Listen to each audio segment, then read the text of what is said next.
कहते हैं कि अगर हम मिलजुल कर रहें तो हर मुसीबत का सामना हम बड़ी ही आसानी से कर सकते हैं। आज की कहानी से भी हमें कुछ ऐसा ही सीखने को मिलता है। एक रात में 84 गांव के लगभग 600 घरों के लोग अचानक गायब हो गए।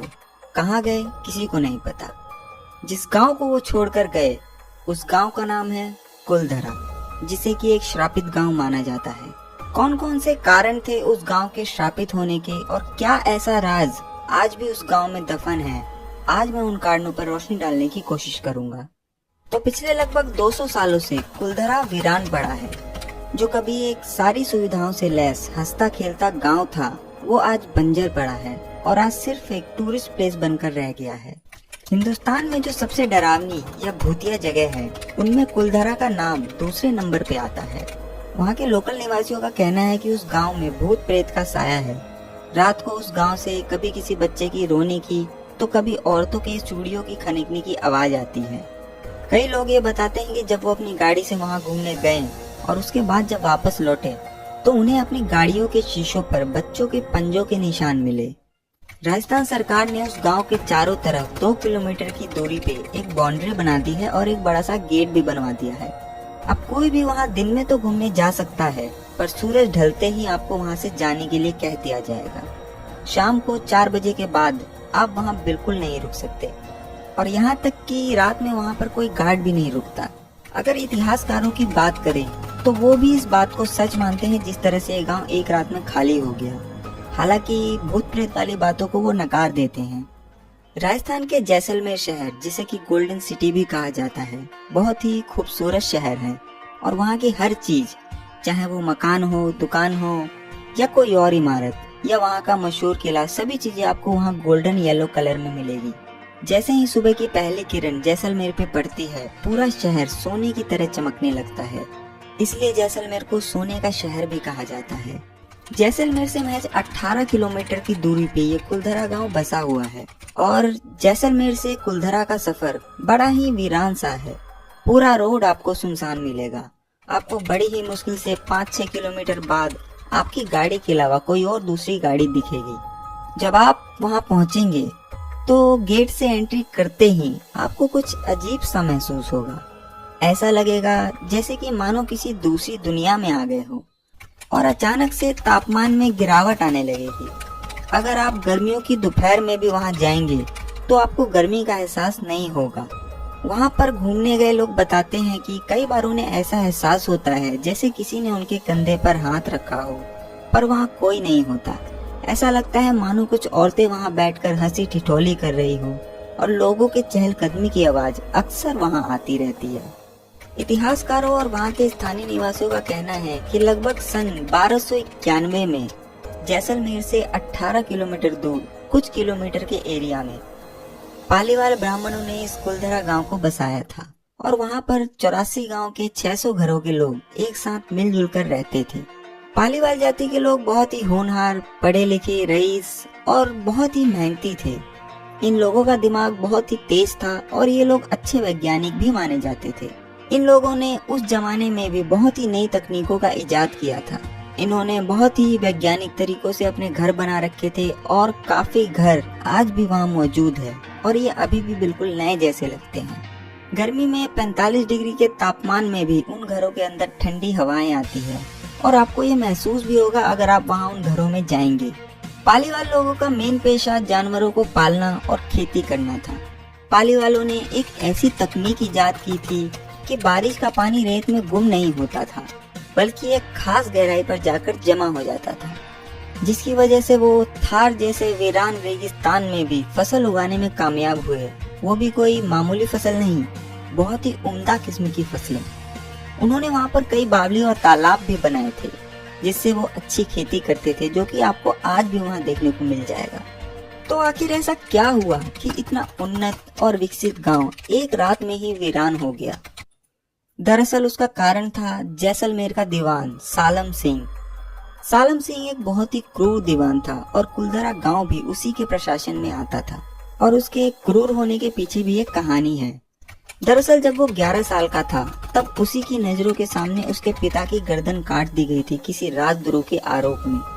उसके पिता भी जैसलमेर के सोनार किले में दीवान थे उसी घटना ने सालम सिंह को इतना क्रूर और निर्दयी बना दिया।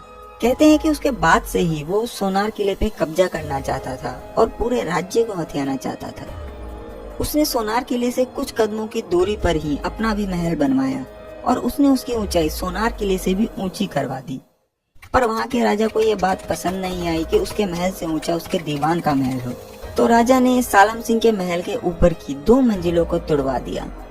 सालम सिंह कद काठी में किसी हैवान से कम नहीं था और उसके कपड़े आज भी वहाँ मौजूद है। एक बार हमारे मशहूर अभिनेता अमिताभ बच्चन भी वहाँ घूमने गए और उन्होंने सालम सिंह के कपड़ों के सामने अपनी तस्वीर खिंचवाई, तो वो भी उन कपड़ों के सामने किसी बच्चे जैसे लग रहे थे। सालम सिंह औरतों में भी बहुत बदनाम था। औरतें उसका नाम सुनकर भी कांप जाती थी। कोई भी औरत उसके महल की परछाई से भी होकर नहीं गुजरना चाहती थी। एक बार सालम सिंह कुलदरा गांव का दौरा कर रहा था, तो अचानक उसकी नजर वहाँ के पुजारी की बेटी पर पड़ी और उसकी नीयत खराब हो गई। उस लड़की को पाने के लिए उसने बहुत कोशिश की और अलग अलग तरह के लगान लगाए ताकि पालीवाल ब्राह्मण उसके सामने झुके और वो अपनी मंशा पूरी कर सके। पर पालीवाल ब्राह्मण बहुत ही उन्नत और रईस थे और इस वजह से उसकी ये चाल कामयाब नहीं हो पाई। यहाँ तक कि उसने उस लड़की को कई बार उठवाने की कोशिश भी की, पर वो उसमें भी कामयाब नहीं हो पाया। आखिरकार जब उसे कोई कामयाबी हासिल नहीं हुई और उस लड़की को पाने की चाहत उसके मन में इतनी बढ़ गई थी कि उसने सीधा उस गांव में संदेश भिजवा डाला कि अगले पूर्णमासी की रात तक उस लड़की को सालम सिंह की हवेली पर पहुंचा दो, वरना अगले दिन वो अपने सैनिकों के साथ उस गांव पर हमला कर देगा। ये सुनकर पालीवाल लोग बहुत परेशान हो गए। उन्हें समझ में नहीं आ रहा था कि अब क्या करें, क्योंकि पूर्णमासी की रात आने में बस कुछ ही दिन का वक्त रह गया था। हर आदमी अपने अपने तरीके से सुझाव दे रहा था, पर इसके लिए उनके पास वक्त नहीं था। उसके बाद गांव में पंचायत बुलाने का फैसला हुआ और उसी दिन सारे 84 गांव के लोग एक मंदिर में इकट्ठा हुए। उसके बाद अलग अलग लोगों से राय ली गई। किसी ने कहा कि हम साथ मिलकर इसके खिलाफ लड़ेंगे, पर वो कुछ हजार लोग इतनी बड़ी सेना का सामना नहीं कर सकते थे। किसी ने कहा कि वो परिवार वहाँ से चला जाए, पर सालम सिंह के जुल्म के किस्से बहुत ही मशहूर थे और उन्हें पता था कि अगर ये लोग चले गए तो बाकी बचे लोगों पर इतना जुल्म करेगा कि वो लोग उसे बर्दाश्त नहीं कर पाएंगे। अंत में सभी 84 गांव के लोगों ने एक मत से फैसला लिया कि वो सभी एक साथ उस गांव को छोड़कर वहां से खामोशी से चले जाएंगे। उनका कहना था कि हम अपनी इज्जत का सौदा नहीं करेंगे, चाहे कुछ भी हो जाए। और शायद यही फर्क था उस टाइम के लोगों में और आज के लोगों में। वो सारे लोग जिस तरह से एक लड़की की इज्जत को बचाने के लिए एक साथ आए, ये अपने आप में एक मिसाल है। और आजकल के लोगों को सिर्फ अपने आप से मतलब रहता है, चाहे उसके पड़ोसी के साथ ही कुछ गलत क्यों ना हो रहा हो, उससे उसे कोई फर्क नहीं पड़ता। और शायद यही चीज उन लोगों में नहीं थी। खैर, ये तो हुई इंसानियत की बात। अब आते हैं कहानी पे। जब गांव छोड़ने का फैसला हुआ तो उन्हें पता था कि अगर इसमें जरा सी भी देरी हुई तो ये बात कहीं न कहीं से बाहर निकल जाएगी। तब उसी रात उन लोगों ने गांव को छोड़ने का फैसला किया और लोगों से कहा गया कि अपने साथ सिर्फ सबसे जरूरी और कीमती सामान लो और चलो। उसके बाद लोगों ने जल्दी जल्दी में अपने जरूरी और कीमती सामान को उठाया और बाकी सामान जैसे पड़ा था वैसे ही छोड़कर चल दिए। किसी के बर्तन जैसे थे वैसे ही पड़े हैं, किसी ने अगर कपड़े सुखा रखे हैं तो वो वैसे ही पड़े हैं, किसी ने चूल्हे में जलती आग को वैसे ही छोड़कर और अपने उस हंसते खेलते गांव को छोड़कर कतार में एक साथ उसी रात खामोशी से निकल गए। और जाते जाते उस गांव को एक श्राप दिया कि आज के बाद ये गांव कभी नहीं बस पाएगा और जो यहाँ बसने की कोशिश करेगा उसका कभी अच्छा नहीं होगा। उसके बाद वो रात बीत गई और 2-3 दिन और बीत गए और पूर्णमासी की रात को भी वो लड़की सालम सिंह की हवेली पर नहीं आई। तो अगले दिन जैसा कि उसने कहा था, अपनी सेना के साथ दीवान सालम सिंह गुस्से में कुलदरा गांव की तरफ बढ़ता है। और जब वो कुलदरा पहुंचता है तो उसे चारों तरफ बस सन्नाटा ही नजर आता है। वो पूरे 84 गांव को छान मारता है, पर उसे वहाँ एक भी शख्स नजर नहीं आता। बाद में उसने अपने सैनिकों से वहाँ बहुत खुदाई भी करवाई, क्योंकि पालीवाल लोग बहुत ही रईस थे। उस खुदाई में भी बहुत कुछ मिला होगा, पर इस बारे में कोई जानकारी नहीं है। उसके बाद उन सैनिकों ने भी वहाँ बसने की कोशिश की, क्योंकि कुलदरा गांव बहुत ही अच्छा बसा हुआ था और वहाँ किसी भी चीज की कमी नहीं थी, पर वो वहाँ कभी बस नहीं पाए और उनके साथ कभी अच्छा नहीं हुआ। कहते हैं कि जो एक रात उस गांव में रुक जाता है वो बच नहीं पाता, और कई लोग उस गांव में बसने के लिए गए तो सही पर कभी वापस नहीं आए। 2013 में पैरानॉर्मल सोसाइटी के लोग भी वहाँ गए थे इस भूत प्रेत और आत्माओं की पड़ताल करने। उनके पास एक डिवाइस होता है जो कि नेगेटिव एनर्जी की पहचान करता है। तो उन्होंने भी अपनी रिपोर्ट में वहाँ पर नेगेटिव एनर्जी होने की बात को माना और कुछ तो कैद हुआ था उनके डिवाइस में। उस रात को वो गांव खाली करने के बाद वो लोग कहाँ गए किसी को नहीं पता। इतिहासकार कहते हैं कि वो लोग अलग अलग जगह जाकर बस गए और कभी वापस नहीं लौटे और तभी से ये गांव एक श्रापित और भूतिया जगह में बदल गया। अगर आप कभी जैसलमेर जाएं तो कुलधरा जरूर घूमने जाएं।